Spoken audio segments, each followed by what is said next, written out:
let's roll the Aleppo boy video. We'll just roll that as B-roll, and me and Leanne will talk over it. Let's go to the Aleppo boy video. Now, this is a video that everyone remembers. Here he is, and look at this, folks. This is how they're setting up the shot. And everyone remembers this iconic photo where he's there sitting sadly.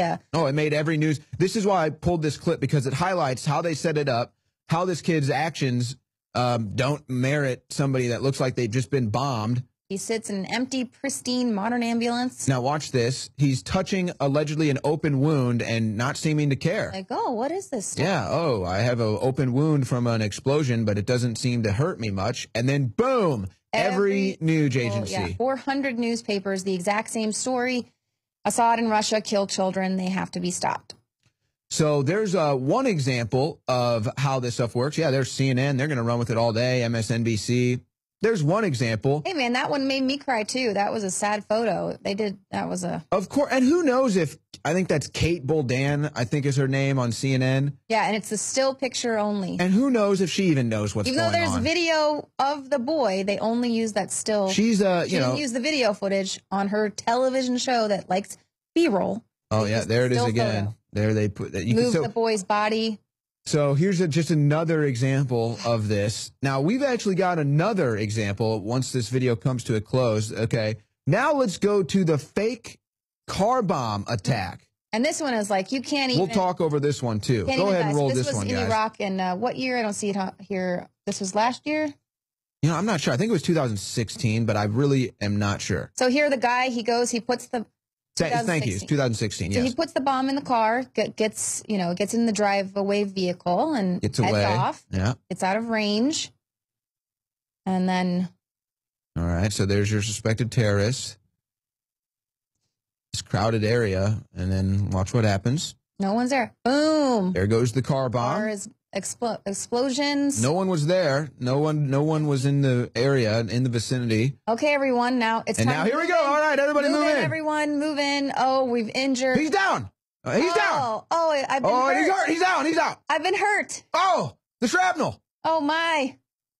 Please help us. And look at this guy. Oh, we need help. Bring in the ambulance. Please send us weapons so that we can fight. And wait a second. This is what they're Hold up. Send us weapons so we can fight against Assad. That looks like the same van that pulled up with the white helmets, too, doesn't it? That's the exact same van. Exactly. And that's the thing. It's like, oh, here. Oh, wait, this doesn't look realistic. Sit over here. You lay there. Okay. Yeah, wait, we need to get a better picture of this. And so this is the kind of stuff they can make these videos. Here, run around. Yeah, jump up and down. Tell the U.S. that we need to send them more weapons so that they can fight against whoever it is that they're, these CIA-backed groups want to get out. This isn't.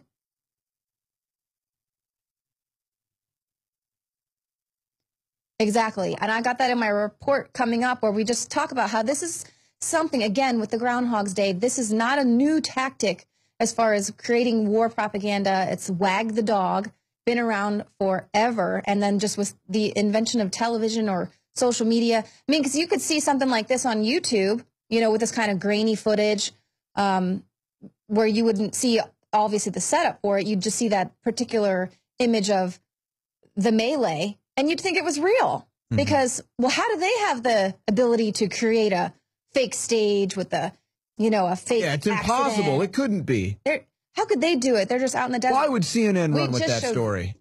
Yeah, I mean, it sucks that we can't trust and feel, and that's what makes me so angry, is that they use us and they use these people and they lie to us so much that our first instinct at this, I mean, for me, isn't even to trust and to cry for these kids. It's to say, wow, what's the setup here? Who wants to take us to war now? It's like, oh, it makes me so angry that that's how much they lied to us. We can't trust anything or even have compassion for our fellow humans out there. So let's actually go to Leanne's report from, what was that, a couple years ago, Leanne? Yeah, I think 2013. Before we go to that, though, folks, let's go to this video that Leanne shot a year ago or 2 years ago, highlighting how false flags work, how the media spins it, and how you can tell in the future how to identify these things. Let's go to that report.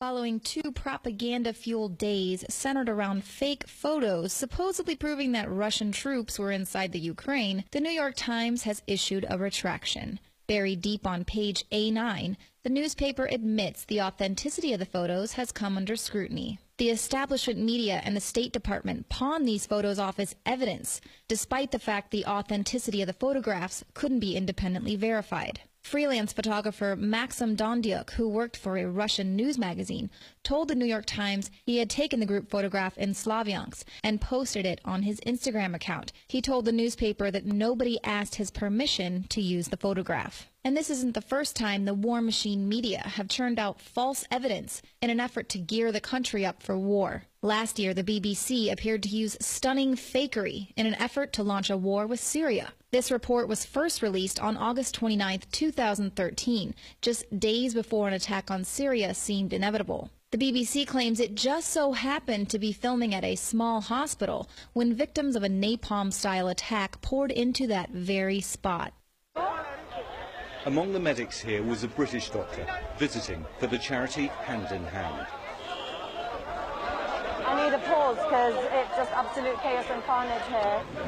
We've had a massive influx of what looks like serious burns.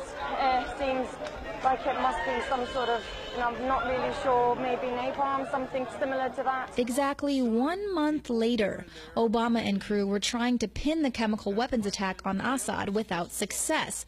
So BBC airs the exact same clip, this time artificially dubbing the doctor's voice to suit the establishment's need for the chemical weapons tagline. We've had a massive influx of what looks like serious burns.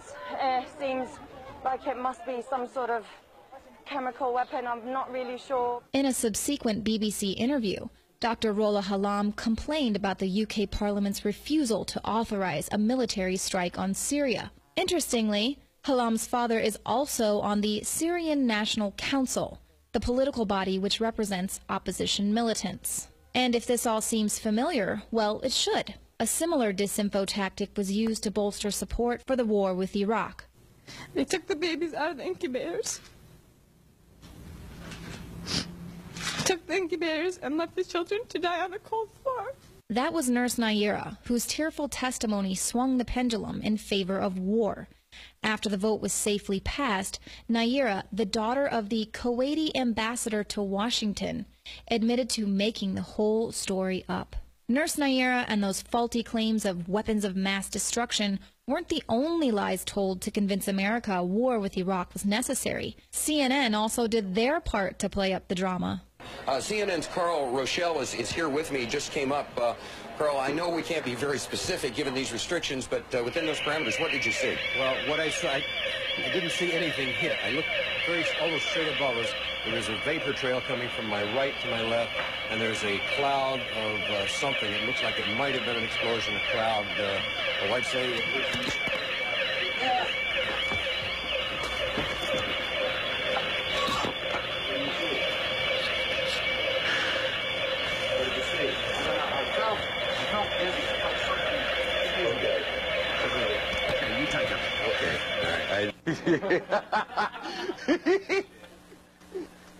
Oh, I love this country so much.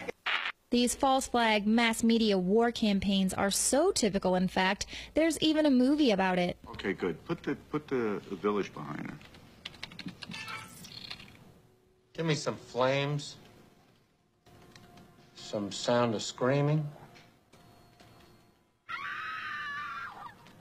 That's good. We can link that to the press. They can downlink it on Telstar 401 Transporter 21.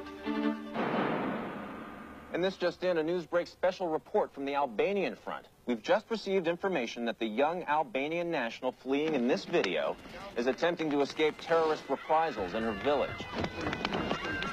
Even before television was invented, mainstream media was still lined to go to war. In 1895, William Randolph Hearst of the New York Journal sent his employees to cover the Cuban revolt against Spain. Lacking anything newsworthy to report, Hearst told his employee, famed illustrator Frederick Remington, "You furnish the pictures, and I'll furnish the war." The establishment media continues to serve as the propaganda arm of the war machine.